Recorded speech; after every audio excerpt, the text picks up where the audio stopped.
number 1 na day in my life as an ate na may OFW na magulang sa ibang bansa. So ngayon guys is Sunday and this Sunday is celebration ng Father's Day ng church. Natapos na rin naman agad guys. Kaya guys, sobrang thankful natin sa mga tatay natin dahil meron tayong super dad. Pala guys, yung topic namin kanina is syempre sa Father's Day. Right after ng worship guys is nag-meeting lang din para sa improvement ng church. And then kumain na rin kami ng lunch. Then after na, umuwi na rin kami. Umuwi na nga pala kami neto guys at may kikitain kami. Hulaan nyo kung sino. Pero kahit naman hulaan nyo is alam nyo na. So, ang kikitain namin ngayon is si Lolo Jimmy. As you can see guys, nandito na kami sa MRT para sumakay ng train pa North Avenue since sa SM North ang meet-up namin nila Lolo. This clip, nasa SM North na kami guys and pupunta na kami ng Starbucks. So, ayun na nga pala guys yung Starbucks, nandyan si Lolo.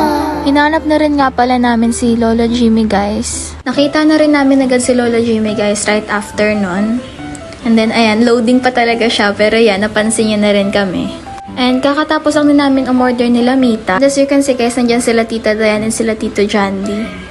At talagang nakipagkulitan pa nga sa akin si Troy. Shy type yarn.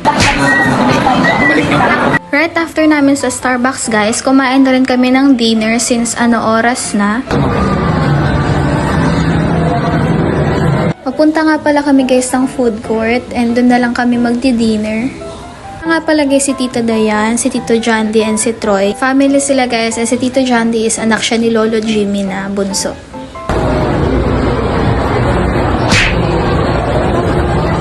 Dito na nga pala kami guys sa food court. Naghahanap na lang kami ng uupuan and naghahanap na rin ng kakainan. And dito nga namin napili sa inihaw. And syempre hindi pa nakontento si Mita since onti lang yung ulam kaya bumili pa kami.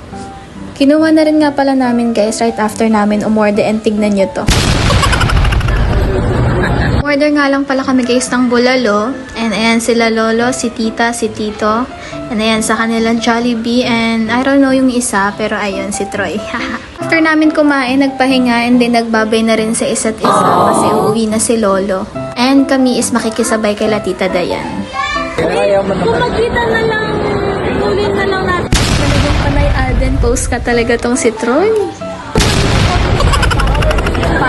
Yan nga pala guys yung pinapakita niya sa akin kanina na Alden post. Pinatry niya kay Tito pero hindi ko lang na-videohan. Sige na ka, Tito. And ayun nga guys, nagbabay na rin kami sa isa't isa and yumakap na rin kami kay Lolo. Hindi pa nga nakontento si Troy, talagang nag-Alden post pa. See you next time, Lolo. Bye-bye! And ayun na nga guys, papunta na rin kami ng parking at talagang di siya nagpapaawat guys. O sige, videohan tayo dito. Nasa parking na nga pala kami neto guys and sinusundan na lang namin sila Tito para sumakay na sa sasakyan. Talagang naglaro pa tong dalawang to. Nakasakay na nga pala kami neto guys ng sasakyan. Syempre, anong gagawin kapag ganyan ang view? Mag-e-emote. Charot, hindi ka mag-e-emote for today's video. Don't worry guys, malapit lang naman sila Tita Dayan dito sa amin. Taga Paco sila and taga Santa Ana kami. And nagbabay na nga rin kami guys sa isa't isa. Thank you Tito Jandy, Tita Dayan and Troy sa paghatid sa amin. Tignan nyo naman to si Troy. Ayaw talaga magpaawat ng bata na to. And ito nga pala guys is maglalakad na kami papuntang Tulay para makauwi na kami. Lang guys, I forgot to film pero yeah, thank you sa panonood. Bye!